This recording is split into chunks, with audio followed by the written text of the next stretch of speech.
Quando eu era mais nova, pensava que coisas boas aconteciam sempre para quem fazia o bem. Um pensamento inocente baseado em uma visão de mundo limitada. Um jeito infantil de acreditar que a bondade era a grande vencedora no fim do dia. Com o tempo, e principalmente com a minha escolha profissional, percebi quão equivocada era essa convicção. Primeiro que o conceito do que é certo e errado, do bem e do mal, difere entre culturas e experiências pessoais. Não tô nem falando da letra da lei, mas da tradição e do peso que cada ser humano carrega durante sua existência, dos aprendizados passados entre gerações, dos valores, do que é ético e moral para cada um. Segundo que, se isso fosse verdade, não viveríamos no mundo em que vivemos hoje. Mas, ainda assim, é difícil não ter esse sentimento de ter levado um soco no estômago quando conheço histórias como essa.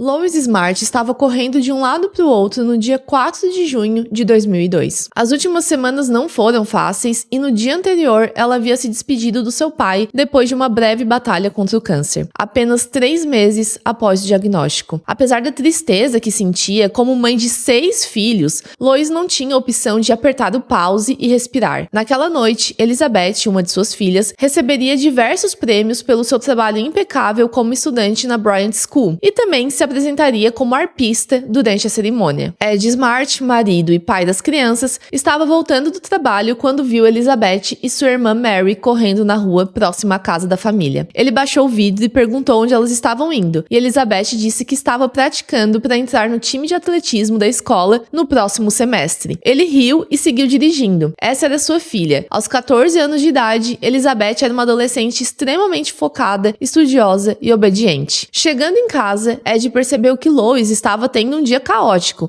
e entre arrumar as crianças, dar um jeito de colocar a harpa de Elizabeth dentro do carro e fazer uma janta especial depois de tantos dias cuidando do seu pai doente, ela acabou queimando as batatas que estavam no forno. Para o cheiro sair da cozinha, Lois abriu um pouco a janela. Quando a família voltou da cerimônia, estavam todos exaustos. Sabe aquela sensação que a gente tem em dezembro no Brasil? Do ano letivo acabando e o verão chegando? Era mais ou menos isso que eles estavam sentindo naquele dia. Lembrando que em junho começa o verão no hemisfério norte e acaba o ano escolar. Bom, eles se reuniram para orar antes de deitar, eu vou falar sobre a religião deles depois, e quando terminaram, Ed foi checar o sistema de segurança do lugar. A família Smart morava em uma casa bem espaçosa. Pelas fotos, pareciam ser 3 andares e ficava localizada em uma região segura de Salt Lake City, nos Estados Unidos. Ed conferiu todas as portas e suas trancas e também viu se o alerta sonoro estava ligado. Caso alguém abrisse qualquer uma das portas, ele deveria tocar. As janelas não eram o foco, geralmente eles deixavam uma fresta aberta para circular o ar. A verdade é que a família sempre se sentiu segura morando ali naquele bairro. À meia-noite, o filho mais velho de Ed e de Lois foi dormir. Por volta das 2 da manhã daquela madrugada, um homem parou em frente à casa da família Smart e disse: "Se Deus quer que eu faça isso, ele vai permitir que isso aconteça." Ele viu a janela aberta e pegou uma das cadeiras que ficavam no pátio para ajudá-lo a alcançar. Havia uma tela de proteção, aquelas para não passar insetos, sabe? Com uma faca, ele cortou a tela e empurrou um pouco mais o vidro. Espremendo o corpo pela abertura, o homem caiu na cozinha. No silêncio profundo, ele caminhou pela casa, subindo as escadas e abriu uma porta. Um menino pequeno dormia naquele quarto. Ele fechou a porta. Continuou. Depois de mais alguns passos, encontrou o que queria, o quarto das meninas. Elizabeth dormia ao lado da irmã mais nova quando sentiu algo em seu pescoço. Ela abriu os olhos e era uma faca. Um homem sujo aproximou o rosto barbado e falou no ouvido da menina: "Eu tenho uma faca no seu pescoço. Não faça barulho, senão eu mato você e toda a sua família." A primeira sensação foi o choque, depois a certeza de que ele cumpriria a ameaça se ela não obedecesse. Silenciosamente, Elizabeth saiu da cama e foi guiada pelo homem. Ele disse para ela pegar um par de tênis e continuar andando, a faca o tempo todo encostando no seu corpo. Na sua mente, Elizabeth gritava pro pai acordar, mas na vida real ela permanecia calada. Eles desceram as escadas e caminharam até a porta dos fundos. Uma porta de vidro, daquelas de correr. E então ela perguntou: "Por que você tá me levando?" E ele respondeu: "Para pedir o seu resgate." Este era o momento do alarme salvar o dia. Começar a tocar e acordar todos na casa, quem sabe até os vizinhos. Porém, quando o homem abriu a porta, nada aconteceu. Ed ainda não sabia, mas 2 2 portas da casa apresentavam um defeito na sua conexão com o alarme de segurança, e essa era uma delas. Sem que o homem desconfiasse, outra pessoa havia acordado também. Mary, a irmã de 9 anos de idade, ouviu tudo. Ela despertou com a comoção no quarto, mas com muito medo, escolheu permanecer com os olhos fechados, fingindo que ainda estava dormindo. O plano era esperar os dois chegarem no andar de baixo e ir correndo até o quarto dos pais para avisá-los. Alguns momentos após Elizabeth ser levada, Mary saiu da cama e caminhou com cuidado em direção ao quarto dos seus pais. Quando chegou no corredor, ela notou que deveria ter esperado um pouco mais. O homem estava com algo que parecia uma arma na direção de Elizabeth. Por sorte, eles estavam de costas. Completamente horrorizada, Mary voltou para o quarto, subiu na cama e fechou os olhos novamente. A família tinha um daqueles relógios compridos de madeira, sabe, com pêndulo. Eu não sei se nós temos um nome para ele no Brasil, mas nos Estados Unidos é chamado de relógio do avô. E realmente meu avô tinha um relógio desses na casa dele.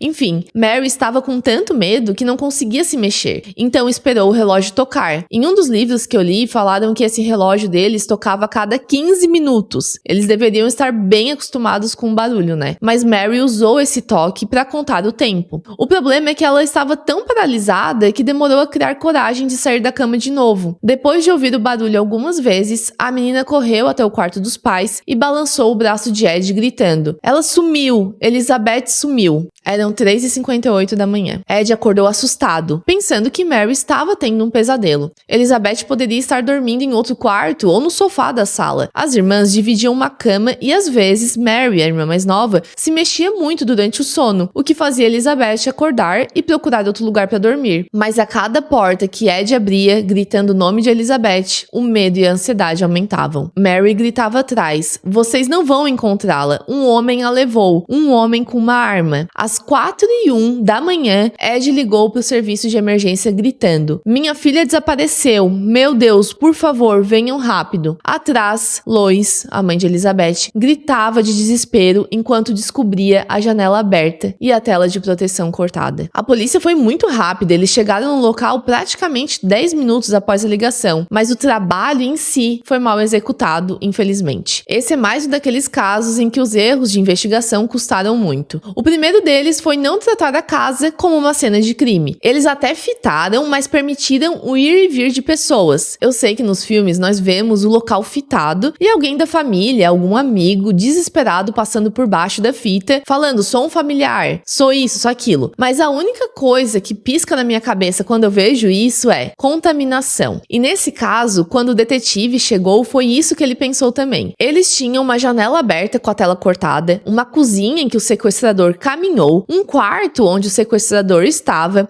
portas que ele abriu e uma testemunha, Mary. Mary, que dizia conhecer a voz do homem que levou a sua irmã. Mas, no desespero de pedir ajuda para começarem a procurar Elizabeth, Ed ligou para todo mundo que conhecia. Família, amigos, membros da igreja, e a família deles era enorme. Muitos irmãos e sobrinhos, então cada um que chegava e falava: "Sou um familiar", e o agente deixava passar por debaixo da fita, era um DNA a mais, uma pessoa a mais para bagunçar os objetos que deveriam permanecer do mesmo jeito para que o investigador pudesse realmente fazer um bom trabalho. Um dos tios de Elizabeth falou que a grande aglomeração aconteceu na cozinha, todos observando a tela cortada. É um misto de inocência e desespero, né? Na vontade de ajudar, cada um tem uma ideia. Um dos tios pegou uma arma dizendo que iria matar o sequestrador. Outro ligou para o jornal da cidade. Outro tentou analisar o corte da tela. Quando o detetive chegou às 6 da manhã, ficou horrorizado com a cena. Como assim a casa não estava selada? Em uma entrevista ele falou: "Eu entendo que os policiais que trabalham nas madrugadas geralmente são os mais novos e inexperientes, mas isso não é desculpa para fazer mal o seu trabalho. A verdade é que aquela cena estava completamente contaminada." Porém, esse senso de comunidade ia fazer com que eles chegassem tão perto tantas vezes que parecia um filme de suspense, daqueles que tá quase ali, quase encontrando, quase chegando, mas não chega. Por exemplo, logo quando Elizabeth saiu de casa e o sequestrador começou a andar em direção à montanha que havia na região, um carro da polícia com as luzes ligadas apareceu. Elizabeth pensou que era um milagre, mas logo o homem a puxou para o chão e segurou seu corpo dizendo: "Se o que eu estou fazendo é um trabalho de Deus, então deixe que o carro da polícia passe sem nos encontrar." E foi o que aconteceu. Elizabeth, sentindo a faca no seu corpo, observou enquanto o carro avançava pela rua sem parar. Quanto mais longe eles estavam de casa, mais Elizabeth realizava que aquilo não era um pesadelo. Aquilo realmente estava acontecendo. Ela tentou conversar com o homem, perguntando se ele tinha noção do que ele estava fazendo, dizendo que se ele a soltasse naquele momento, não iria denunciá-lo. Mas ele respondeu: "Você não precisa fazer promessas. Eu sei o que eu estou fazendo." Eles continuaram subindo a montanha e Elizabeth teve um outro pensamento, bem mais sombrio agora. Ela disse: "Se você vai me estuprar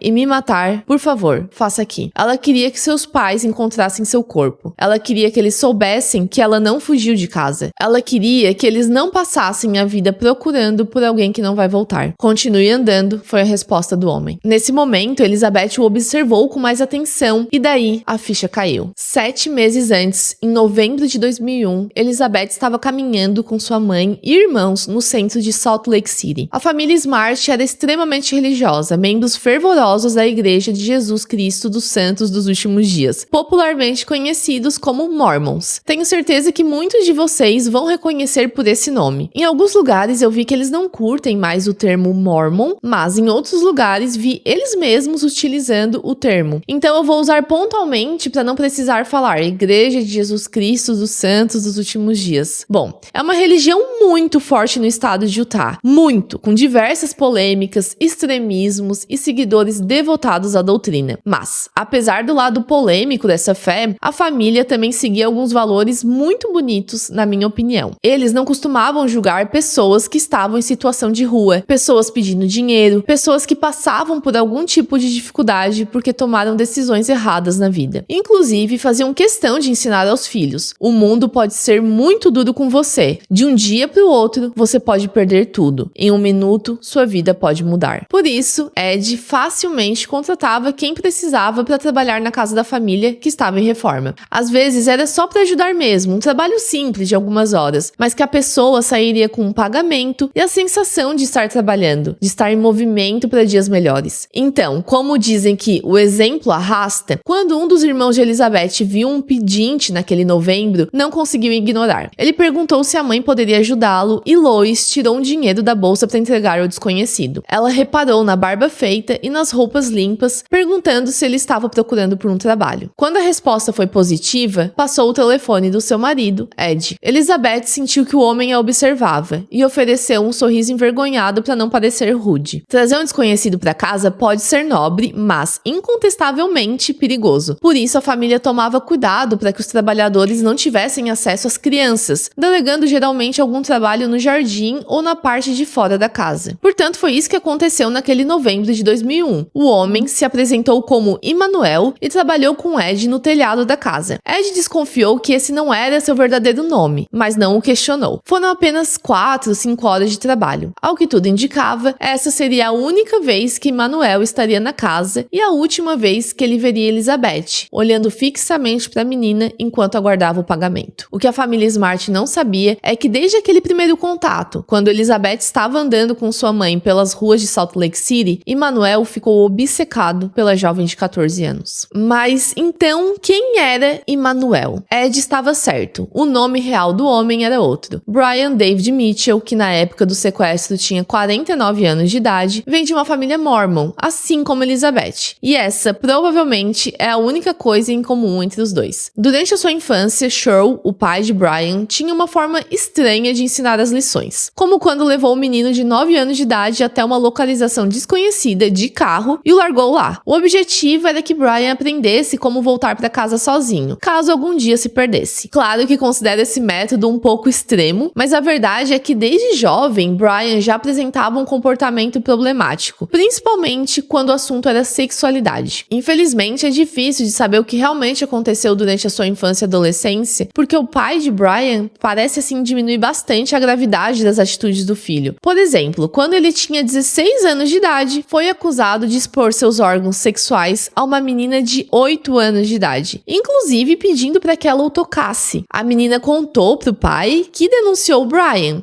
Eu não encontrei mais informações oficiais sobre isso, mas Cheryl, o pai de Brian, reage a esse fato dizendo que o pai da vítima estava exagerando. Essa reação me faz pensar, e aqui é apenas uma opinião minha, tá? Que Cheryl não é uma fonte extremamente confiável para falar sobre a juventude problemática do rapaz. Inclusive, ele fala que o pai da menina menina exagerou, mas ele mesmo enviou Brian para viver com sua avó porque não sabia mais o que fazer com o adolescente, que a essa altura já tinha largado a escola também. Aos 19 anos de idade, Brian engravidou e casou com uma menina de 15 anos, chamada Karen. Os dois passavam grande parte do tempo bebendo, fumando maconha e indo a festas. Mesmo assim, tiveram 2 filhos juntos. O casamento imaturo acabou rápido e Brian fugiu com as 2 crianças. Ele morou um tempo em New Hampshire, participando de uma comunidade religiosa que praticava hinduísmo. Segundo seu amigo da época, o envolvimento não era legítimo, e sim com a intenção de conseguir abrigo, comida e água de graça. Depois de um tempo, eles voltaram para Salt Lake City e, segundo familiares, Brian parecia estar mal em todos os aspectos possíveis, fisicamente, emocionalmente, espiritualmente e provavelmente abusando de álcool e drogas. E com isso, eu só consigo pensar nessas 2 crianças, seres completamente inocentes que não pediram para nascer, mas foram obrigados a tentar sobreviver com uma pessoa inapta e disfuncional como ele. Bom, quando ele voltou para a cidade natal, Brian se reconectou com seu irmão, que havia participado de uma missão da igreja Mormon. Durante esse período, ele tentou se envolver com essa religião novamente, cortou os cabelos, fez a barba e voltou a frequentar os cultos. Foi assim que ele conheceu Debbie, uma mulher divorciada, mãe de 3 filhos. E aqui nós temos mais um indicativo da inaptidão de Brian para ser pai. Ele começou a deixar seus 2 filhos em casa, sozinhos, enquanto ia ao culto com Debbie e os filhos dela. Brian dizia para os seus próprios filhos que eles não eram bons o suficiente para serem batizados e frequentarem a igreja Mormon. Brian os isolava, dizendo que porque eles não eram puros, não mereciam conversar com ninguém nem fazer amizades. Até que, em determinado momento, ele tomou uma decisão ainda mais bizarra. Por acreditar que seus filhos estavam atrapalhando sua relação com Debbie, Brian os colocou para adoção. Simples assim. É óbvio que o problema na relação entre Brian e Debbie não era culpa das crianças. O casal discutia constantemente e o que começou parecendo uma nova chance para a mulher virou um relacionamento abusivo, com um Brian cada vez mais controlador e violento. Mas, como estamos vendo nesse caso, as coisas foram piorando. Os crimes foram ficando mais graves e, durante esses 4 anos de casamento, Brian regularmente sua enteada, filha de Debbie. Infelizmente, Rebecca, uma criança de 7 anos de idade quando os abusos começaram, demorou a criar coragem para contar o que estava acontecendo. E quando ela finalmente conseguiu, Debbie pediu o divórcio. Brian deixou os 2 filhos que teve com Debbie para trás também. No exato dia em que o divórcio foi finalizado, legalmente finalizado, Brian casou pela 3ª vez. Agora sua mulher era Wanda Barzee, de 40 anos, mãe de 6 filhos. Wanda vinha de um relacionamento extremamente conturbado também. Seu primeiro marido era um homem violento que costumava bater nas crianças e na esposa, além de abusar sexualmente delas, segundo a própria Wanda. Mas a filha mais nova garante que a mãe também não era completamente inocente. Laurie contou que um dia estava procurando seu coelhinho de estimação quando perguntou à mãe se havia o visto. Wanda respondeu com um sorriso: "Você o jantou ontem à noite." Wanda havia matado e cozinhado o coelho da filha, além de servir como se fosse carne de galinha na janta da noite anterior. O que nós percebemos, tanto com Brian quanto com suas companheiras e familiares, é um ciclo de abuso. Há também uma grande influência religiosa que pode perpetuar a ideia da punição física e psicológica em mulheres e crianças. Pincelando assim de forma superficial, mulheres não possuem autoridade alguma nessa religião, nem mesmo quando o assunto é a criação dos próprios filhos. Ela deve servir, gerar crianças e obedecer. Por isso, estamos falando de famílias com diversos filhos, mas que claramente possuem problemas estruturais básicos para a educação dessas crianças. O fanatismo religioso vai se apresentar como um dos grandes problemas desse caso, mas, ao mesmo tempo, eu não quero entrar muito na questão dos Mormons, porque tem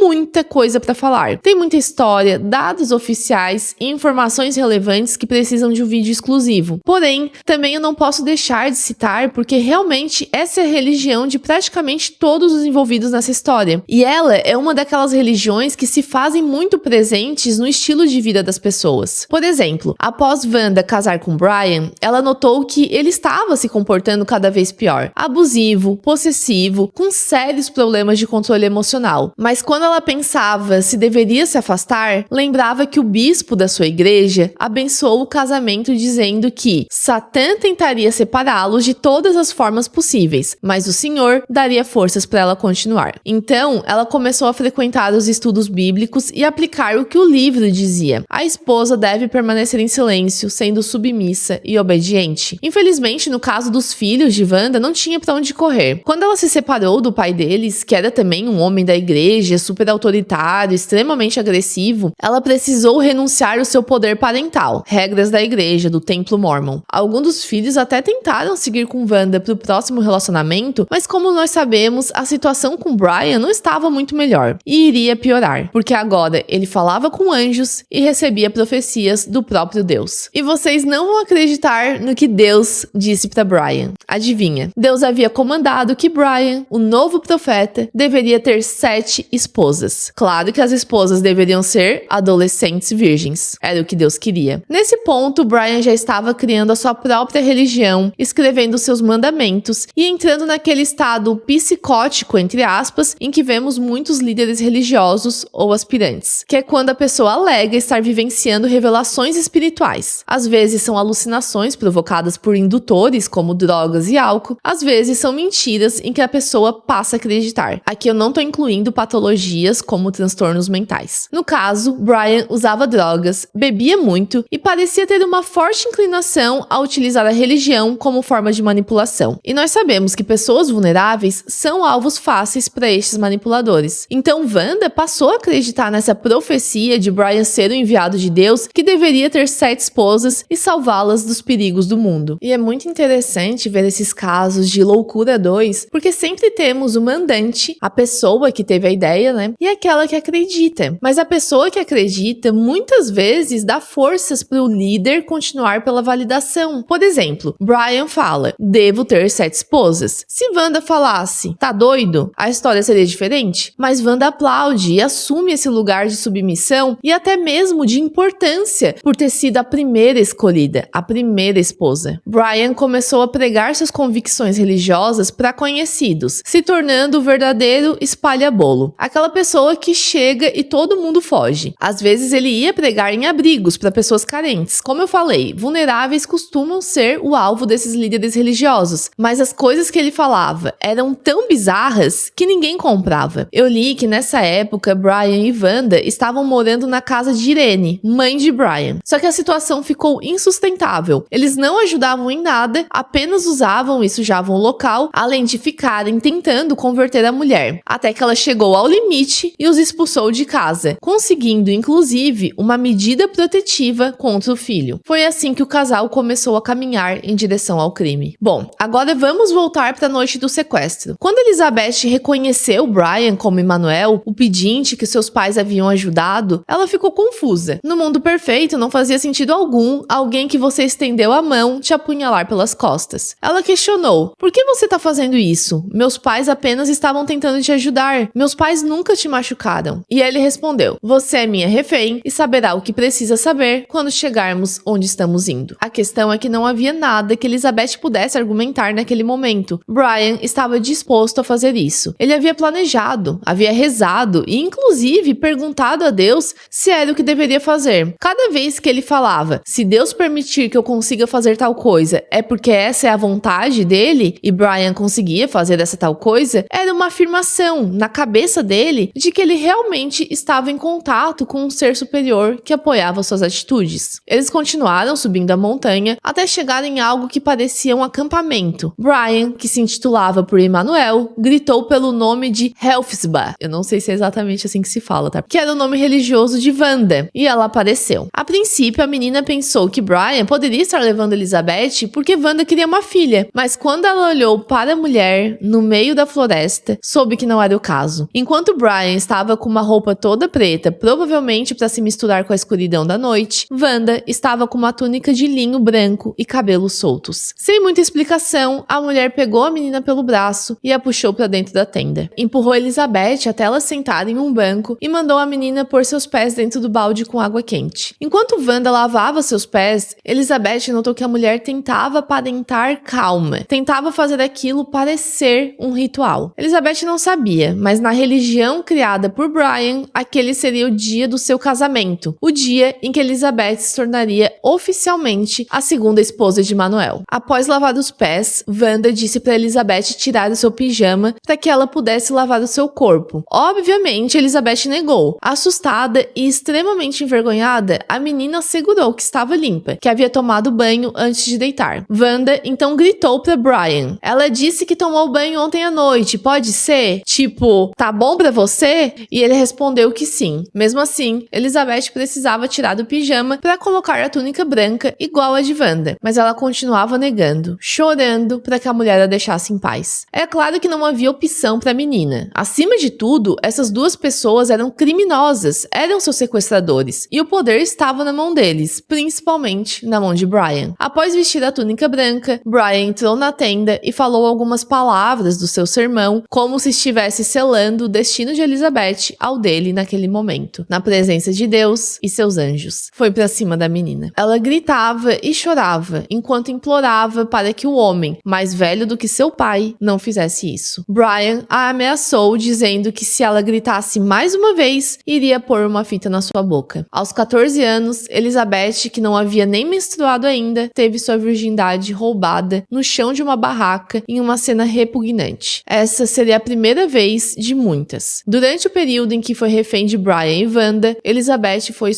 todos os dias, às vezes mais de uma vez ao dia, incluindo outros tipos de tortura. Depois do ato, Elizabeth permaneceu deitada em posição fetal, sem forças para se mexer. E então algo passou pela sua cabeça. Será que seus pais a aceitariam de volta? Alguém iria querer Elizabeth ainda, depois do que aconteceu? É doloroso saber que pensamentos como esses passam pela mente de uma vítima, ainda mais quando se trata de uma menina de apenas 14 anos de idade, uma criança. E é justamente por isso que essa conversa é tão necessária. Na igreja que Elizabeth frequentava, ensinava-se que a mulher deveria se guardar para o marido, permanecer virgem e pura. Porque, segundo eles, ninguém quer comer um cupcake que já foi lambido. Sim, essa é exatamente a analogia utilizada. Nessa lógica cruel, uma menina que se relaciona antes do casamento é comparada a uma comida mordida, a um objeto usado, a algo estragado. Uma mulher sem valor. Assim, tratam mulheres como qualquer coisa, menos como seres humanos. Ensinar esse tipo de ideia a uma criança, como aconteceu com Elizabeth, além de profundamente errado, é alarmante e perigoso por diversos motivos. Após um acontecimento como esse, em que um crime é cometido, se a menina acredita fielmente nessa filosofia, ela não vai denunciar, não vai conversar sobre o ocorrido, pode até mesmo aceitar o seu destino, ficando com a pessoa que a violou. Há casos em que o estresse pós-traumático, junto da vergonha profunda em falar sobre o assunto, levam a um quadro de depressão, onde a pessoa não vê mais valor na sua vida, porque o seu valor estava completamente agregado, relacionado,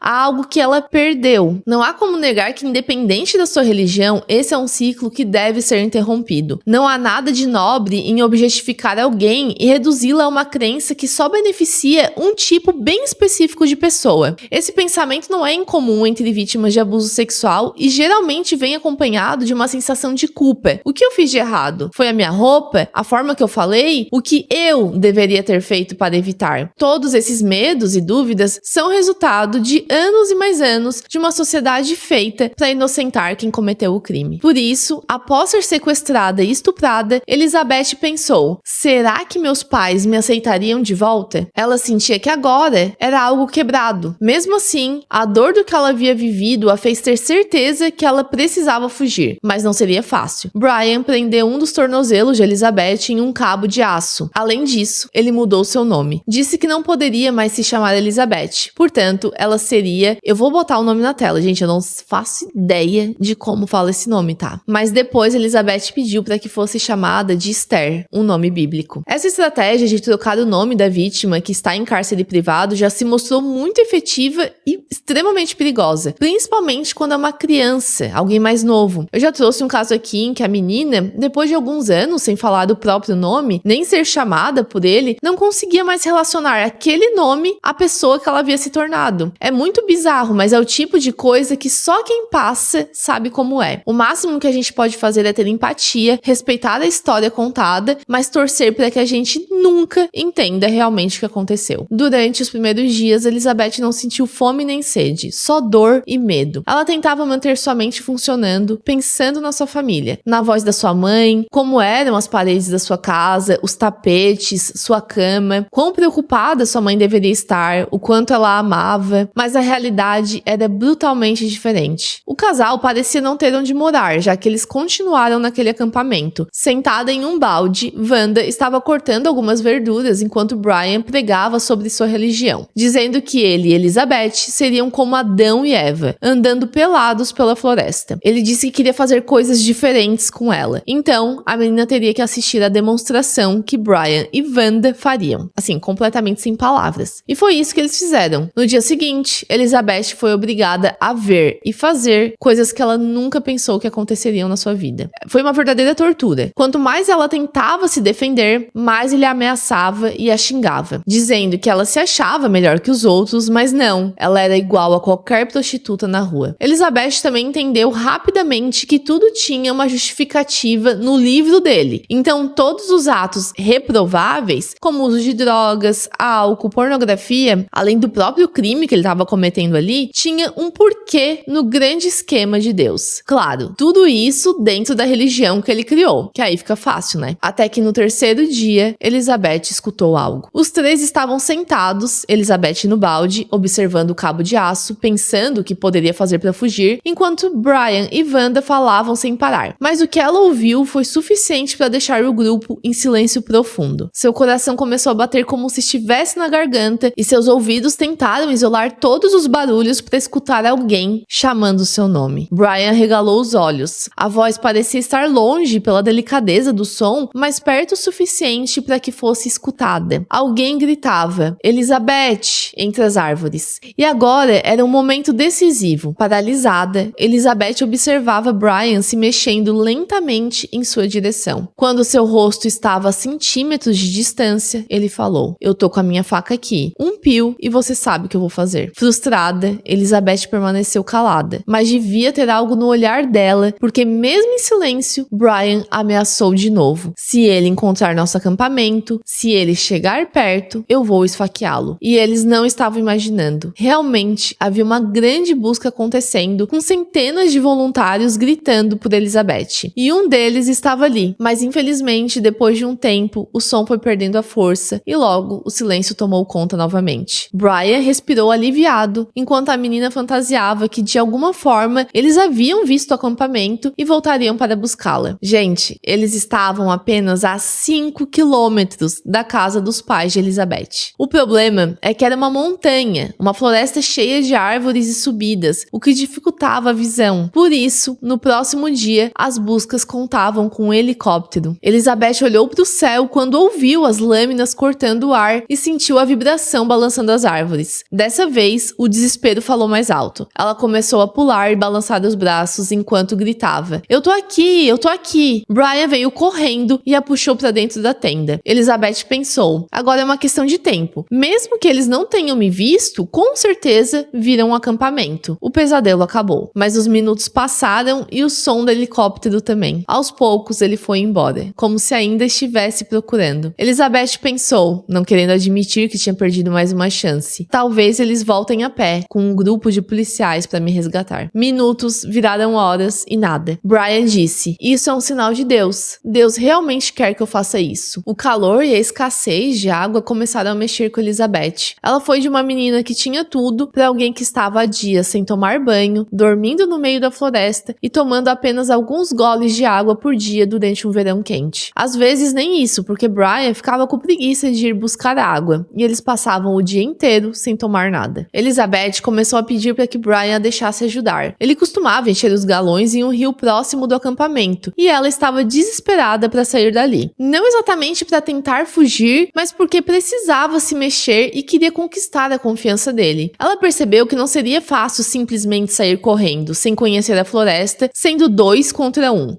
Então, quando ele finalmente a levou para ajudar, ela obedeceu. Quando os três começaram a andar, Elizabeth olhou para trás e percebeu que o acampamento ficava completamente escondido entre as árvores. O caminho era difícil, mas chegando no rio, ela finalmente pôde tomar um banho rápido. Mesmo morrendo de vergonha de ficar nua na frente dos dois, a vontade de se sentir limpa culpa, de novo, era mais forte. Quando eles voltaram para o acampamento, Brian prendeu o cabo de aço novamente no pé de Elizabeth. O trabalho da polícia nesse caso foi alvo de críticas desde o começo. Iniciou com a demora para isolar a cena do crime e continuou com o foco nas pessoas erradas. Para ser justa, a grande maioria das crianças e adolescentes que desaparecem ou fugiram de casa ou estão com um familiar. Nos Estados Unidos, mais de 90% dos menores de 18 anos reportados como desaparecidos fugiram de casa. Estima-se que apenas 1% dos desaparecimentos é ocasionado por estranhos. Agora, isso quer dizer que a polícia não precisa procurar por esse menor? É óbvio que não. Por diversos motivos, é necessário encontrar esse jovem e entender o que aconteceu. Muitas vezes, a fuga é uma forma de escapar de um ambiente abusivo e violento dentro de casa. Outras vezes, o jovem realmente saiu voluntariamente, perdeu no meio do caminho, se envolveu em um acidente, encontrou alguém que o machucou. E, principalmente, se estamos falando de vulneráveis, pouco importa se foi uma escolha. Esse indivíduo ainda não tem a capacidade plena de escolher certas coisas, e a chance de se colocar em uma situação de perigo é enorme. Uma criança de 13 anos de idade que sai de casa no meio da noite porque quer se encontrar com um amigo, ainda é uma criança de 13 anos de idade que precisa de proteção. Outro ponto importante: se os pais asseguram que aquele comportamento não é comum, que as chances de a criança ter fugido são nulas, não há por que duvidar. O risco dessa dúvida é muito alto. No caso de Elizabeth, as perguntas sobre fuga foram as primeiras. Ela tinha namorado? Ela era promíscua? Ela usava drogas? Ela frequentava festas? Segundo o pai de Elizabeth, essas perguntas foram feitas com um ar de acusação em direção da vítima. Depois de explicar que Elizabeth estava mais para uma criança do que para uma adolescente, o que era verdade graças ao estilo de criação da família Smart e à própria personalidade de Elizabeth, a investigação apontou para o lado do pai e dos irmãos. Mas havia algo nesse caso a favor de Elizabeth: sua aparência. Rapidamente, quando as fotos da menina foram publicadas em jornais e na televisão, o público se comoveu. Ela era tudo o que a sociedade pintava como angelical. Uma menina loira, com olhos claros, roupas modestas, tocando uma harpa. A comoção foi gigantesca e em pouco tempo tornou-se o caso mais famoso de criança desaparecida dos últimos 50 anos, segundo as reportagens. Nos Estados Unidos, o verão de 2002 tinha o rosto de Elizabeth. Ainda assim, nenhum sinal da menina. Centenas de pessoas andavam pelas ruas chamando seu nome. Ed e Lois passaram dias sem dormir, sem comer, sem saber como respirar direito. Fundações responsáveis por ajudar nas buscas entraram em contato. As pessoas vinham de diversas partes do país. A polícia ainda estava desconfiada da família. Ed foi interrogado, passou por teste de polígrafo, ficou em contato com os investigadores o tempo inteiro. Os tios de Elizabeth também estavam sob a lupa. Um deles chegou a fazer um teste de polígrafo que resultou inconclusivo. Mas, como já falei em outro vídeo, esse teste é completamente defasado e instável. O próprio detetive falou: nestes casos, muitas vezes os familiares estão há dias sem dormir, nervosos, ansiosos, cansados. Não há como levar em consideração o estado emocional de uma pessoa nessa situação. Nós não costumamos ver esse lado, mas o período de investigação é muito duro para a família, principalmente levando em consideração a mídia e suas especulações. Por mais que exista um grande benefício em divulgar o caso para que mais pessoas ajudem na procura, há também uma pressão gigantesca em tudo que a família faz e fala. Boatos começam a surgir, tudo é analisado milimetricamente, todo mundo vira especialista. Hoje em dia mesmo é um pesadelo. A gente vê casos que saiu o total de uma informação e já está sendo analisado no TikTok no dia seguinte. Outra situação que poderia complicar a investigação era a quantidade de gente que Ed contratava para trabalhar na reforma da casa. Ele tinha uma lista com diversos nomes, mas esses nomes eram trabalhadores dos últimos meses, pessoas que voltaram mais de uma vez. Brian, que havia se apresentado como Emmanuel, não estava na lista. Ed nem lembrava mais dele. A única pista era Mary, a irmã mais nova de Elizabeth, que até então não sabia dizer de quem a voz conhecida havia saído. Alguns cães de caça foram levados até a casa da família, onde Ed forneceu algumas roupas e o travesseiro de Elizabeth para eles cheirarem. Um deles fez o caminho correto, saindo da casa pela porta dos fundos e trilhando em direção à montanha, mas perdeu o cheiro dela quando chegou na rodovia. Lembra que eu falei que naquela madrugada uma viatura policial passou por Elizabeth e Brian? Então, após ela passar, eles atravessaram a rua para continuar o caminho até o acampamento, mas o cachorro perdeu o cheiro dela na beira da estrada, o que fez Ed pensar que um carro estava esperando para levá-los dali. E, gente, naquela primeira semana, tinha mais de 2.000 voluntários procurando por Elizabeth. Mal eles sabiam que ela estava tão perto. No acampamento, mais de uma semana após o sequestro, a comida havia acabado. A fome corroía o estômago de Elizabeth e ela experimentou o desespero de precisar comer e não poder. Brian e Wanda também estavam com fome, mas pelo jeito eram mais acostumados com o sentimento, já que Brian esperou um dia inteiro antes de ir para a cidade. Ele fez todo um sermão dizendo que Deus fazia as pessoas reconhecê-lo como um novo profeta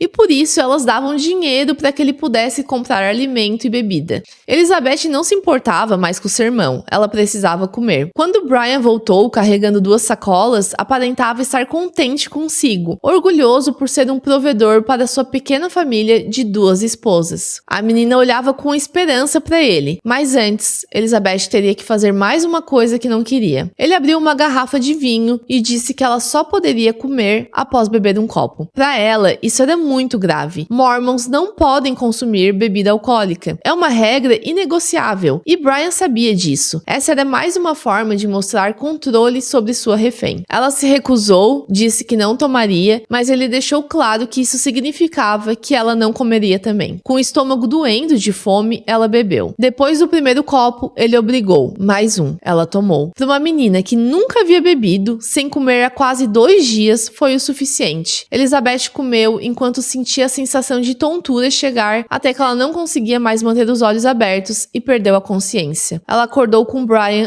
estuprando. Humilhação e saudade de casa era tudo que ela sentia. Todos os dias, eles acordavam junto com o sol para rezar, ouvir sermões e ler as escrituras do livro de Brian. Depois, Elizabeth assumia seu papel de escrava. Ou Brian a usava para o seu prazer sexual, ou Wanda a usava para fazer tarefas necessárias no acampamento. Sempre presa pelo cabo de aço. Os dias passavam sem nenhuma chance de fugir. Brian aproveitou essas semanas para entrar na cabeça de Elizabeth.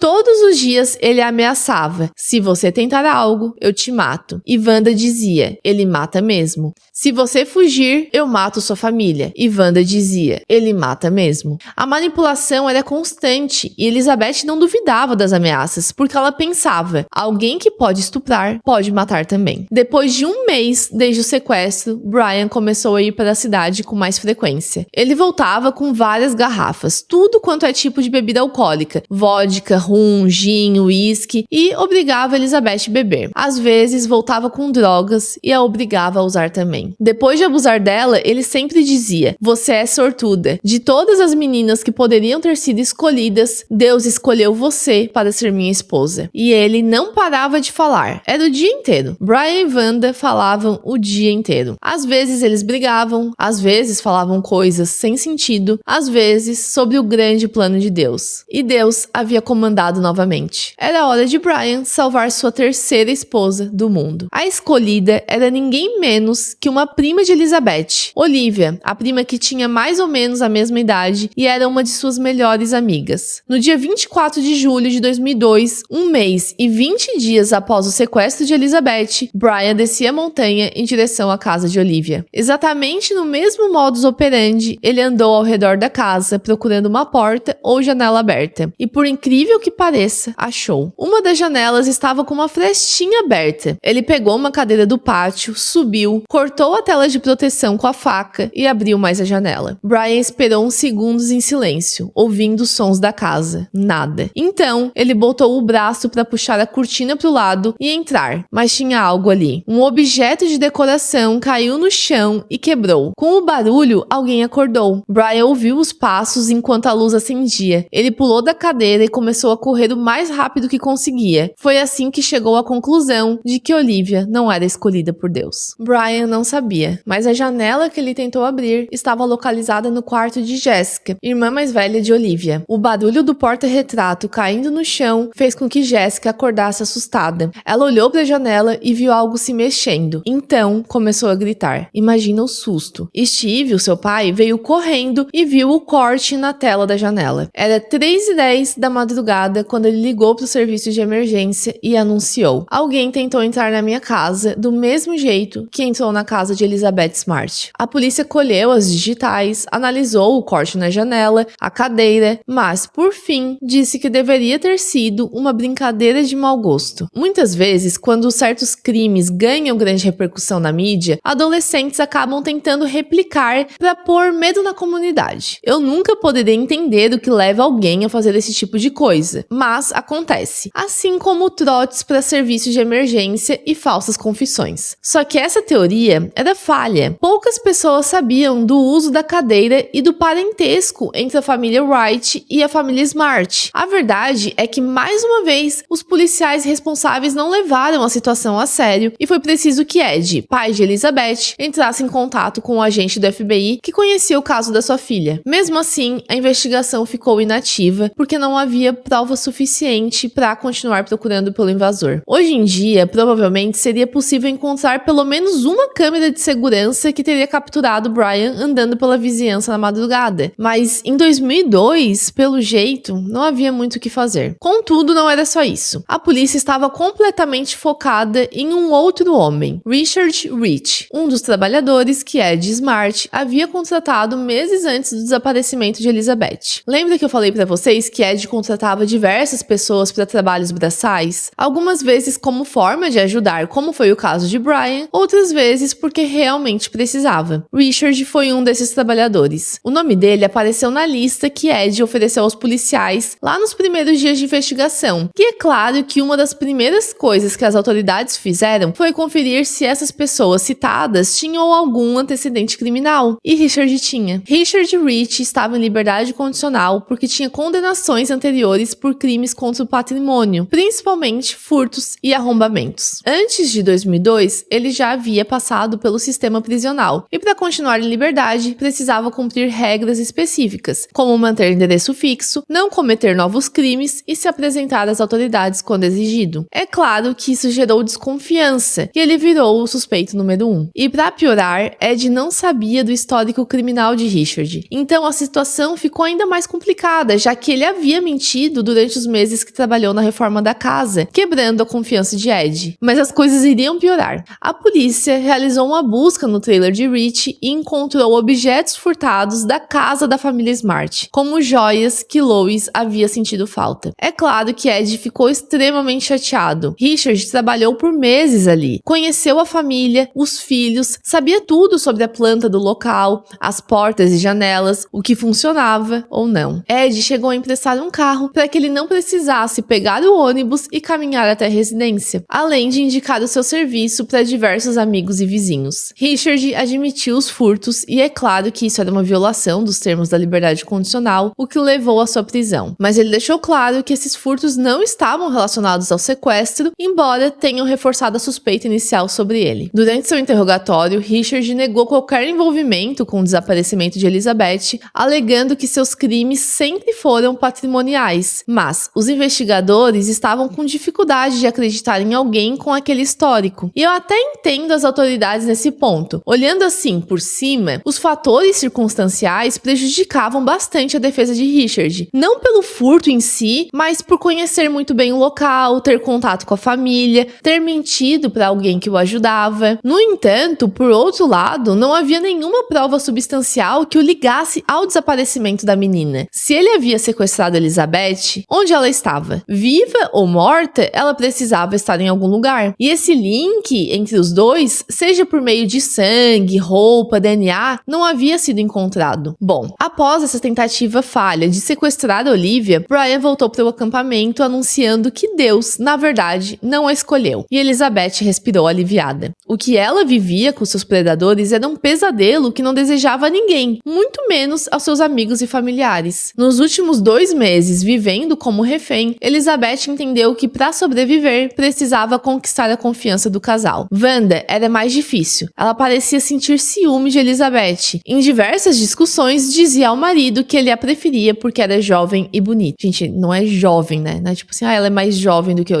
Ela é uma criança. Ele a preferia porque, enfim. Mas Brian estava baixando a guarda. Ele era muito seguro do seu controle sobre Elizabeth, porque a vida tinha caminhado a seu favor até então. Em uma uma das vezes que ele desceu até a cidade para pegar comida, falo pegar porque muitas vezes ele furtava e outras ele pagava com o dinheiro que conseguia como pedinte. Então, em uma dessas vezes, Brian viu o rosto de Elizabeth espalhado por todos os cantos. Panfletos estavam sendo distribuídos em lojas, em praças, colados em postes, e ele achou engraçado. Tanta gente procurando e ela estava logo ali. Na cabeça dele, era mais uma afirmação de que ele estava fazendo tudo certo. Então, 2 meses após o sequestro, sem Elizabeth tentar ativamente fugir, ele retirou o cabo de aço enrolado no seu tornozelo e anunciou que eles iriam descer a montanha. A questão é que Wanda estava de saco cheio, porque às vezes ele descia e voltava horas depois bêbado, alimentado, enquanto as duas esperavam. Ela anunciou que iria sozinha, então Brian cedeu. E agora começa uma outra parte bizarra desse caso. Brian obrigou Elizabeth a remover o resto do esmalte azul das unhas dos pés, que sua irmã havia pintado anteriormente, para não deixar vestígios da sua identidade. Enquanto isso, ele e Wanda recortaram véus brancos, grossos, que ficavam presos aos trajes e cobriam quase todo o rosto. Após inspecionar Elizabeth usando o véu, vendo que apareciam apenas os olhos da menina e seria muito difícil um estranho reconhecê-la na rua, eles iniciaram a descida. Os 3 seguiram por uma trilha com Brian à frente, Elizabeth logo atrás e Wanda muito próxima, mantendo vigilância constante. Durante todo o percurso, Elizabeth sentia que não existia qualquer oportunidade real de fuga. No primeiro passo, que ela desce para fora da linha, 2 adultos estavam prontos para capturá-la. Logo, a civilização começou a aparecer. Eles estavam em uma parte da montanha que já tinha trilhas, pessoas correndo, andando de bicicleta, mas ninguém olhava para eles diretamente.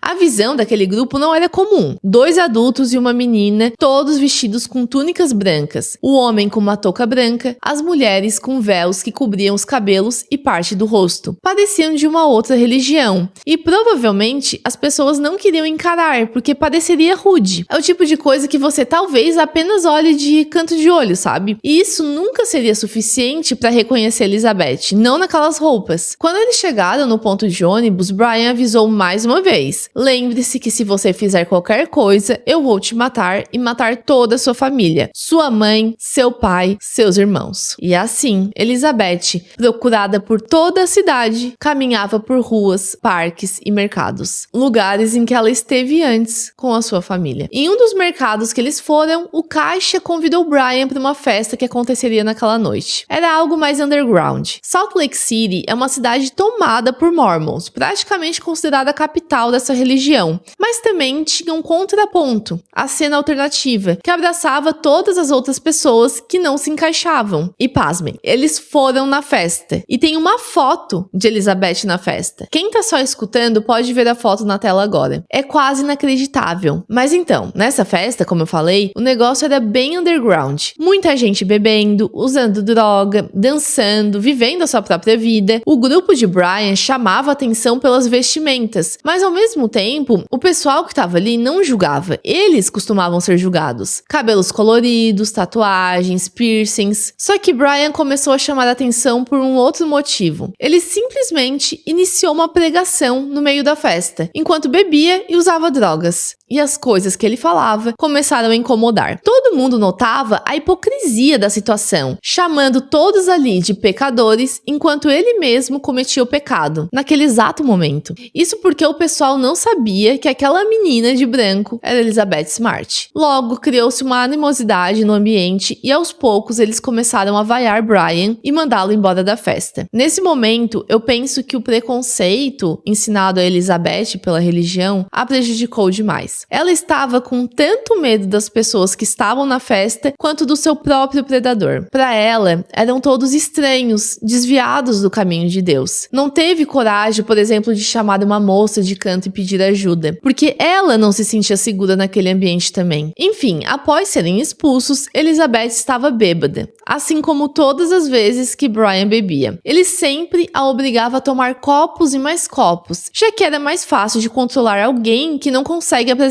resistência. Então, depois de sair da festa, ela apenas seguiu o casal até o acampamento, até o próprio cativeiro. A partir daquele dia, Brian nunca mais aprendeu fisicamente. Ele notou que não precisava, já estava dentro da cabeça de Elizabeth. As idas à cidade tornaram-se frequentes diferentes e praticamente iguais. Pedir dinheiro, beber, comer, comprar drogas, subir para o acampamento. Elizabeth andava obediente ao lado de Brian. Com mais exposição, mais pessoas interagiam. Na maioria das vezes dava aquela olhadinha, mas passava longe. Alguns eram curiosos o suficiente para perguntar qual era a religião do grupo. Obviamente era Brian, o profeta, quem sempre respondia. Então o tempo passou, o verão virou outono e o frio começou a preocupar o casal. Aquele jeito de viver não era sustentável durante um inverno rigoroso como o de Salt Lake City, com temperaturas negativas e neve. E a solução que Brian encontrou, pro desespero total de Elizabeth, era sair do estado, ir para um lugar em que o inverno era ameno. Como eles ainda não sabiam exatamente qual seria esse lugar e como chegar lá, os três foram até a biblioteca pública da cidade. A presença do grupo chamou atenção e, enquanto Brian analisava um mapa da Califórnia e decidia que San Diego seria o destino, um detetive se aproximou e se identificou. Ele explicou que havia recebido ligações informando que a jovem que estava com ele poderia ser uma pessoa desaparecida. O detetive pediu para ver seu rosto, solicitando que o véu fosse removido. Brian respondeu calmamente que Elizabeth era sua filha e que sua religião proibia que homens estranhos vissem o rosto dela. O detetive insistiu, dizendo que poderia converter-se temporariamente à religião, apenas para confirmar sua identidade, mas Brian recusou, dizendo que a fé exigia uma conversão ao longo da vida e que apenas familiares ou o marido poderiam ver o rosto da jovem. Em silêncio, Elizabeth permaneceu imóvel enquanto Wanda apertava sua perna com força embaixo da mesa. Dentro da sua mente, a menina gritava: "Sou eu, sou eu, sou eu", mas por fora continuava calada. Não há outra explicação além do medo paralisante. É agoniante, eu sei. Como eu falei anteriormente, não conseguimos sentir o que ela estava sentindo. Não é um filme, é uma pessoa com uma criação diferente da nossa. É uma menina de 14 anos de idade que cresceu em uma bolha e que estava fazendo o que podia para continuar viva. Brian aproveitou a situação para insinuar que o policial estaria praticando intolerância religiosa caso tomasse qualquer atitude que desrespeitasse sua crença, e isso não era permitido.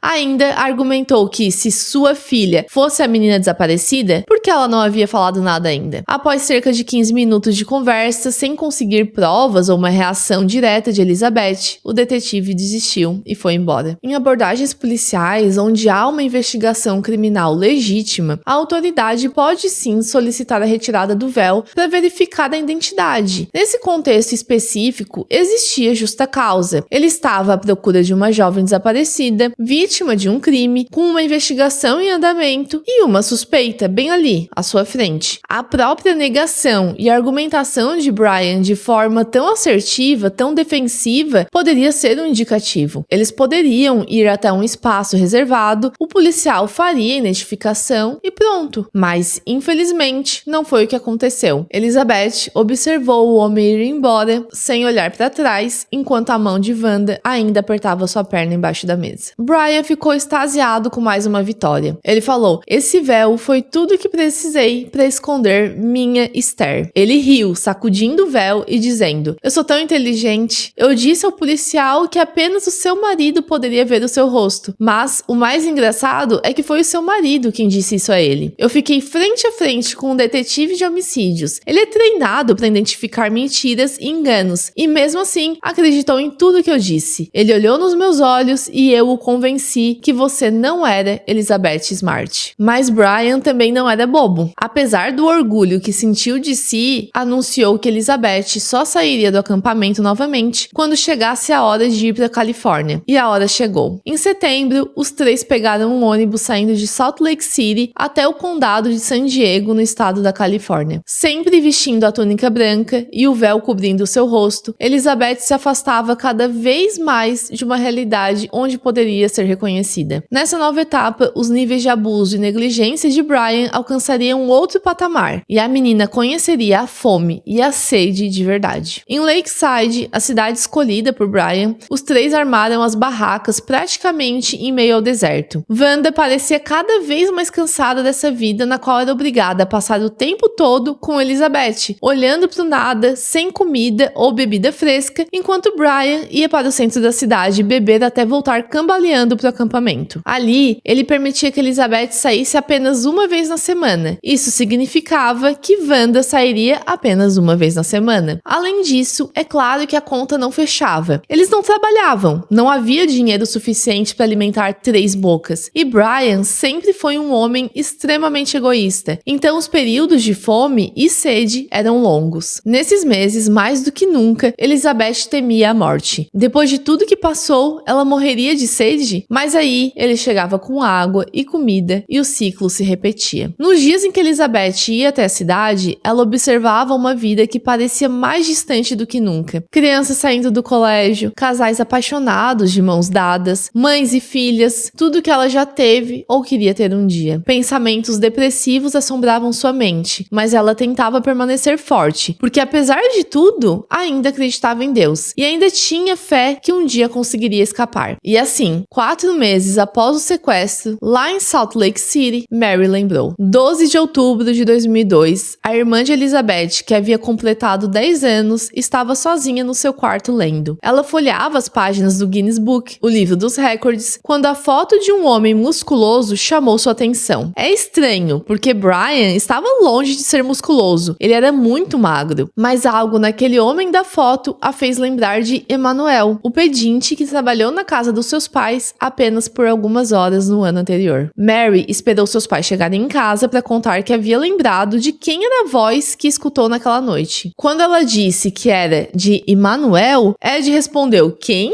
Ele mal lembrava do homem, de tão breve que foi a presença dele na casa. Havia mais dezenas de nomes que Ed escreveu em uma lista para os detetives, e Emmanuel nem passou pela sua cabeça. Mas Mary estava certa disso, assim como ela estava certa, desde o começo, que Richard Rich não era o sequestrador de Elizabeth. Essa era a primeira pista que levaria a investigação para o caminho certo. Desde os primeiros dias, os policiais estavam muito focados em Richard e até mesmo nos familiares de Elizabeth. Mas quando todos foram provando sua inocência, os investigadores não sabiam realmente quem estavam procurando. Para piorar, depois de incansáveis interrogatórios e muita pressão em cima de Richard, ele sofreu um aneurisma enquanto estava detido na prisão do estado de Utah. Ele colapsou em sua cela e foi levado ao hospital, onde passou por uma cirurgia. Sem sucesso, foi declarada sua morte cerebral e os aparelhos foram desligados no último dia de agosto de 2002.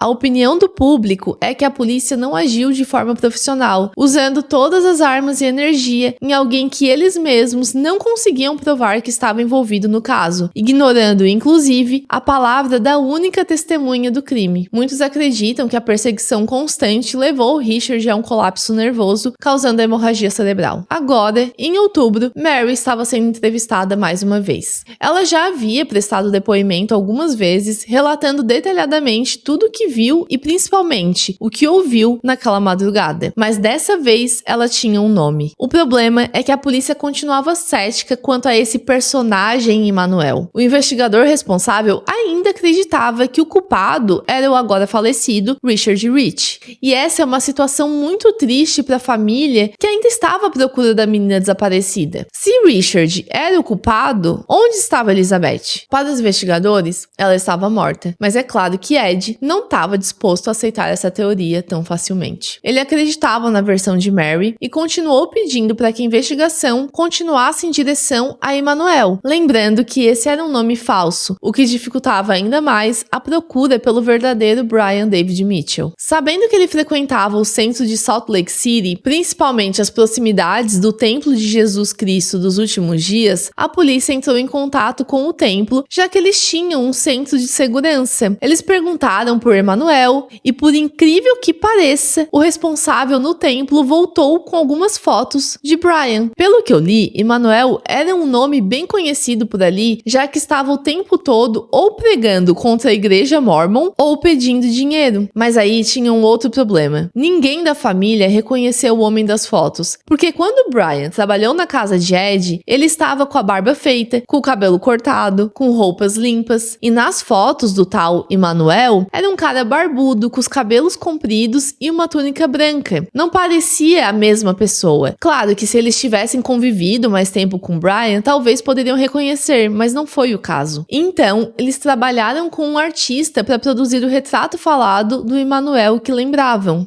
A polícia pegou o resultado final e passou a questionar pessoas que viviam em abrigos. Eles não achavam uma boa ideia divulgar o retrato porque poderia assustar assustar o sequestrador, fazer com que ele fugisse e se escondesse ainda mais. Mas a realidade é que Brian já estava bem longe, e o boca a boca dos investigadores não estava apresentando nenhuma chance de sucesso. Enquanto isso, a família participava de todos os programas que eram convidados, viajando para Los Angeles e Nova York, aparecendo em rede nacional com a foto de Elizabeth a cada oportunidade oferecida. Ainda assim, ninguém havia visto a menina. E ao mesmo tempo, eles tinham outras 5 crianças para criar. 5 crianças traumatizadas, 5 crianças com medo, 5 crianças que tinham as próprias vidas. Então eles seguiam fortes, tentando dar conta de tudo, ao mesmo tempo que um buraco do tamanho de Elizabeth assombrava seus dias. Além disso, toda a publicidade atraiu aproveitadores, pessoas que alegavam estar com a menina, pedindo milhões de dólares em troca. Cartas anônimas, ligações, mais problemas para lidar, mais gente para investigar e descartar. Enquanto isso, na Califórnia, Brian se preparava para a captura da sua terceira esposa. Mais uma família teve a infelicidade de cruzar o caminho de Emmanuel. Um pai de família estava em uma reunião religiosa quando reparou na magreza de Brian e, da mais absoluta pureza do seu coração, o convidou para jantar com sua família. Obviamente, Brian aceitou e pegou uma carona até a casa do homem, onde estava a filha, ainda criança, esperando pelo pai. Foi o suficiente. Brian jantou e voltou para o acampamento anunciando que Deus havia escolhido sua próxima esposa. Mais uma vez, para sorte dessa família, Brian falhou. Depois de encontrar uma porta aberta nos fundos da casa, ele se deparou com o pai da menina dormindo no sofá, roncando alto. Com medo de acordá-lo, até porque o homem era muito maior que Brian, ele deu meia volta. Deus irá prover quando for o momento, disse o profeta para suas 2 esposas. Até que um dia, em fevereiro de 2003, Brian saiu para buscar comida na cidade e não voltou. Elizabeth acordou procurando pelas bolsas, mas não havia nada, nem comida, nem Brian. A essa altura, Elizabeth já estava mal nutrida e fraca depois de tantos meses vivendo com tão pouco. O dia passou sem sinal algum do seu predador. No terceiro dia, sem Brian e sem comida, as 2 estavam praticamente sem energia alguma quando ouviram o barulho da chuva caindo. Para elas, era um milagre. O acampamento ficava longe de tudo e, enquanto esperavam por Brian, foram perdendo as forças. Esse dia de chuva foi essencial. Elas encheram as garrafas de água e também tomaram banho. Mas no próximo dia, nada. 5 dias se passaram sem comida, apenas com a água que caiu do céu. 6 dias. Elizabeth mal conseguia ficar em pé. Nada de Brian. E o mais bizarro de toda essa situação é que pela primeira vez, os Estados Unidos estava vendo o retrato falado de Emmanuel no programa mais famoso da época, America's Most Wanted. E Brian não havia voltado para o acampamento porque estava preso. Mas essas 2 frases que acabei de falar não tinham relação nenhuma entre elas. Explico. Ed Smart estava impaciente. O trabalho da investigação no caso de Elizabeth deixou a desejar desde o começo. E como pai da vítima, ele tinha pressa. Por isso, depois de esperar alguns meses por alguma novidade da polícia, Ed entrou em contato com o apresentador do programa de televisão America's Most Wanted, John Walsh. E John entendia perfeitamente o que Ed estava passando. Em 1981, seu filho de 6 anos foi sequestrado em um shopping center e, posteriormente, assassinado.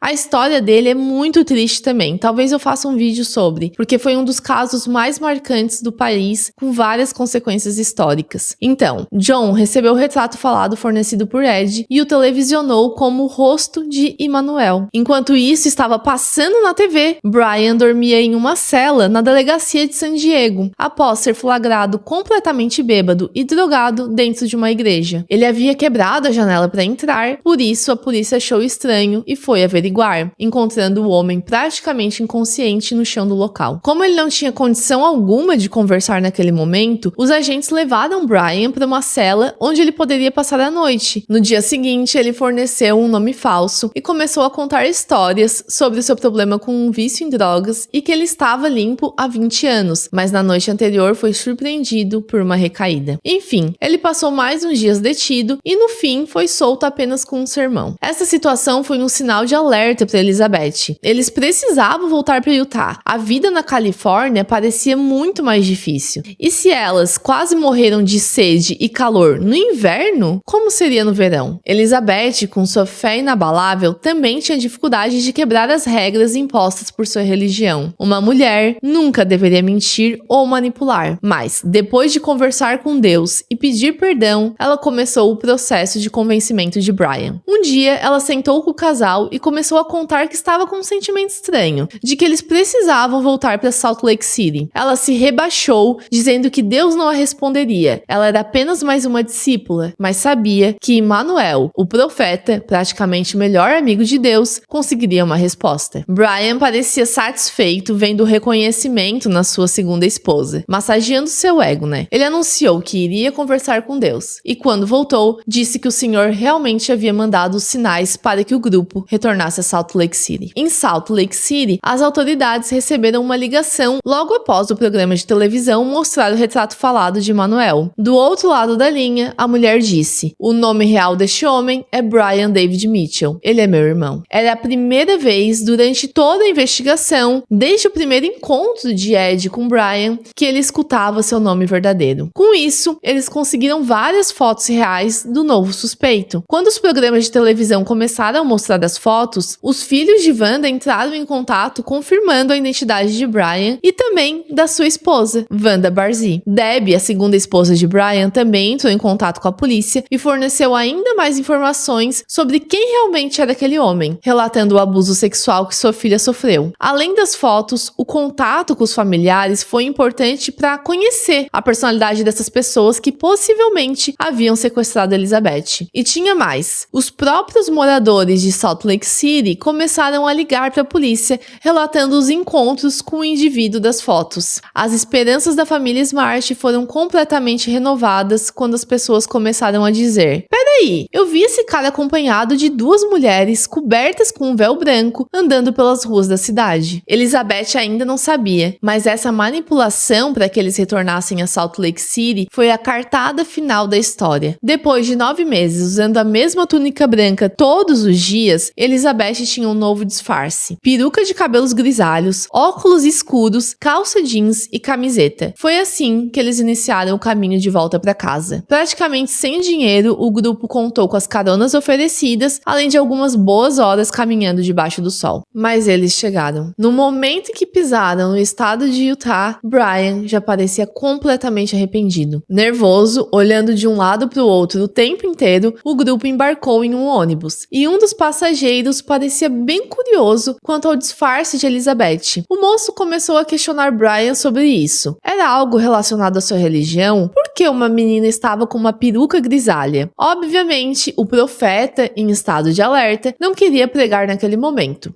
E esse é um ponto interessante. Para alguém que parecia estar em uma psicose religiosa o tempo inteiro, Brian era bem sóbrio quando precisava escapar das situações de risco. Como estava incomodado com os olhares desse passageiro, eles saíram do ônibus na próxima parada e entraram em um mercado. Logo na porta da frente tinha um mural com vários pôsteres de crianças desaparecidas. Elizabeth andou em direção ao mural procurando seu rosto entre as fotos, mas logo Brian a puxou pelo braço dizendo: "Pare de chamar a atenção.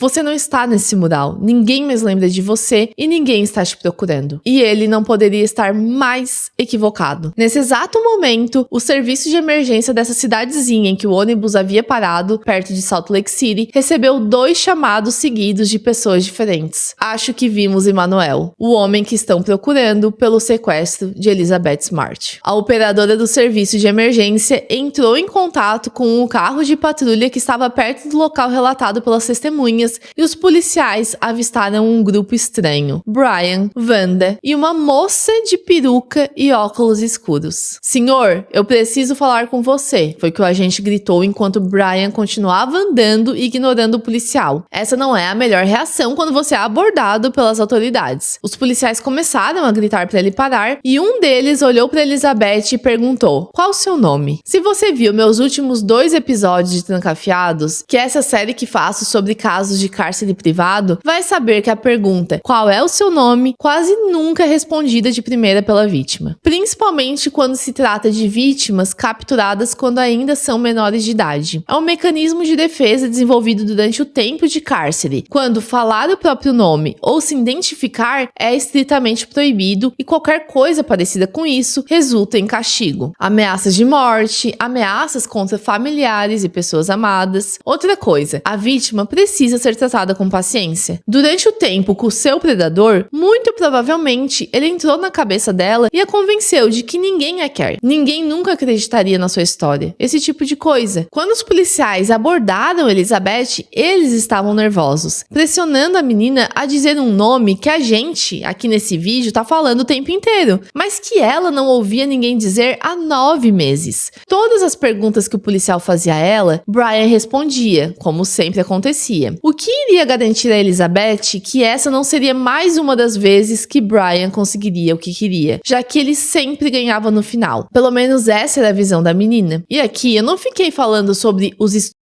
e a tortura sexual, porque eu não acho necessário, mas ela sofreu muito nos últimos meses. Todos os dias em que ele esteve presente. Feridas profundas na sua honra, para além dos machucados físicos e visíveis. Calada, olhando pro policial que a pressionava, ouviu o outro agente sussurrar. Ela tá com medo, não vai ter coragem de falar na frente dele. O policial tentou mais uma vez. Você é Elizabeth Smart? Porque se você é, sua família sentiu muito a sua falta desde que você foi embora. Eles te amam e querem que você volte pra casa. Era isso que precisava. Ela confirmou. Eu sou Elizabeth Smart. 12 de março de 2003 foi o dia que Elizabeth voltou pra casa. Depois de horas prestando depoimento pros investigadores, a menina começou a chorar e praticamente implorar pra ir embora. É claro que conversar com ela era importante, mas extremamente duro. Elizabeth queria respirar, relaxar, descansar, então foi liberada. Lois a levou pra fazer os exames necessários no hospital e precisou segurar o choro vendo que sua filha não era mais a mesma. Nos últimos meses, Elizabeth tinha crescido, feito aniversário de 15 anos, seus ombros pareciam largos e desenvolvidos por carregar peso, seu rosto estava queimado de sol, ela já não tinha aquela aparência de inocência infantil aos olhos da mãe. É claro que o caminho para casa já estava bloqueado com vans de canais de TV, mas também era óbvio que a Elizabeth não tinha condição alguma de conceder qualquer tipo de declaração. Eu não consigo nem imaginar o quanto essa menina queria pisar em casa e tomar um banho. Foram 9 meses vivendo na sujeira, passando fome, sede, sendo por um homem mais velho que seu pai, que passava semanas sem tomar banho, dá até vontade de vomitar só de falar. Além dos últimos dias que foram completamente excruciantes fisicamente, caminhando no sol, suando, pegando carona, dormindo na rua, carregando barraca nas costas. O primeiro pedido quando ela entrou em casa foi: quero tomar um banho. Sua mãe preparou a jacuzzi para o maior banho de espumas possível e Elizabeth se esfregou e se esfregou e se esfregou repetidas vezes. Em um dos seus livros ela diz que nunca mais se sentiu completamente limpa. Quando ela saiu do banho, sua mãe reparou na água escura que havia ficado na banheira e no fundo uma camada que parecia lama. Lois tinha certeza que Elizabeth dormiria no quarto dos pais naquela noite, depois de tudo que passou, principalmente porque o pesadelo começou quando ela estava dormindo na própria cama. Mas, para surpresa de todos, Elizabeth levantou depois de ver um filme com seus irmãos e foi pro seu quarto. Lois falou que não tinha problema se ela quisesse dormir no quarto da mãe e Elizabeth garantiu: eu estou bem, eu garanto que vou estar aqui amanhã de manhã. Como vocês devem imaginar, principalmente quem tem filhos e tá assistindo a esse vídeo, os pais de Elizabeth mal conseguiram dormir. A cada meia hora estavam lá, parados na porta do quarto, verificando se a filha não havia sumido, se aquilo tudo era real. No dia seguinte, a casa mais parecia uma floricultura. Buquês, ursos, cartas chegavam aos montes. Todas as pessoas que se preocuparam, que perderam noites procurando por ela, que sentiram sua falta na escola, nas aulas de harpa, nas festas de fim de ano. Todos queriam se fazer presente naquele momento de alegria. Elizabeth desceu as escadas pela manhã, olhou tudo aquilo e, se sentindo amada e segura novamente, subiu as escadas para tomar outro banho. Bom, chegamos na fase final. O que aconteceu com Brian e Wanda? O interrogatório de Brian foi tumultuado. Ele repetiu tudo aquilo que eu contei nessa última hora, sobre a intervenção divina, sobre o seu casamento celestial com Elizabeth, sobre ter feito o que Deus desejava. Claramente, ele decidiu não cooperar. Os investigadores sentiram que Brian estava tentando descolar um atestado de insanidade. No meio da conversa, ele começava a gritar, dizendo pro Satã ir embora. Em outros momentos, ele cantava. Em outros, ele garantia que Elizabeth estava adorando ser sua esposa. Mas, por mais insana que pareça essa conversa, quando Brian foi questionado: qual é a idade de Elizabeth? Ele respondeu: 18 anos. Observando no interrogatório dele, e aqui é uma opinião pessoal, eu não sou especialista, nem médica, nem acho que é possível cravar algo por um vídeo, mas eu tenho a impressão de que é possível perceber o momento em que ele está fingindo, sendo um fanático religioso, e o momento em que ele responde claramente quando é importante para ele, quando é importante para sua defesa. É óbvio que Elizabeth não tinha 18 anos de idade, e ele sabia disso, mas para sua defesa, era importante convencer os policiais de que ele não sabia que ela era menor de idade. O pior é que ele consegue entrar um pouco na cabeça dos investigadores, porque um deles trabalhou com crianças e adolescentes vítimas de violência sexual por alguns anos. Então, quando Brian fala, ela teve uma experiência gloriosa comigo, os dois agentes perdem um pouco a compostura. Um deles permanece calado, parece que se segurando para não perder a linha, e o outro se inclina na mesa incrédulo, mas continua perguntando. Como Brian se apoiou muito nessa questão de parecer alguém em estado de psicose, foi encaminhado para o hospital psiquiátrico de Utah, onde um médico contratado pela defesa alegou que Brian era incompetente para ser julgado. Ou seja, naquele momento, ele não tinha capacidade para se defender, para entender o que estava acontecendo, para ajudar o seu advogado. Portanto, não seria um julgamento justo. Mas o tribunal discordou, marcando a primeira audiência para acontecer em 2004. A defesa então tentou um acordo. Ele se declararia culpado se a promotoria retirasse a acusação de estupro. Acredita nisso? A defesa buscava uma denúncia apenas por sequestro e invasão de domicílio, mas é claro que a acusação não aceitou. Então, Brian começou a agir de forma desordeira. Em uma das audiências, ele começou a cantar enquanto o promotor falava, depois rezava em voz alta e não tinha muito o que fazer. Na prisão, ele também se comportava como se estivesse em um estado de psicose. Se era real ou não, ele foi declarado incompetente e transferido novamente para o hospital psiquiátrico de Utah. É importante ressaltar que a corte não tinha dúvida sobre o cometimento dos crimes. Vamos falar sem tecnicalidades aqui. Eles sabiam que Brian era culpado. Eles acreditavam fortemente que ele sabia o que estava fazendo quando cometeu cada um dos crimes imputados. Aquilo que falei para vocês antes. As atitudes dele não eram consistentes com alguém em psicose religiosa o tempo inteiro. A própria Elizabeth relatou diversos momentos em que a máscara caía. Brian usou um discurso religioso criado por ele mesmo para justificar suas vontades criminosas. E eu não duvido que depois de um tempo, agindo como um ser superior, como o grande profeta, ainda mais com a sua esposa Wanda validando suas ideias, eu não duvido que ele tenha começado a acreditar que ele realmente era melhor que os outros, que ele realmente podia fazer o que queria. Mas ao mesmo tempo, Brian estava bem são na hora de tirar sua túnica e pôr um traje preto para tentar sequestrar crianças, na hora de prender e esconder Elizabeth. Se ele acreditasse que Deus havia escolhido para ele, se essa era a vontade do Senhor, se ela realmente o reconheceu como seu profeta, não tinha por que deixá-la amarrada em um cabo de ferro. Enfim, eu acho que vocês entendem o que eu quero dizer. Essa briga por insanidade e competência perdurou por anos. Os médicos psiquiatras não conseguiam entrar em um consenso.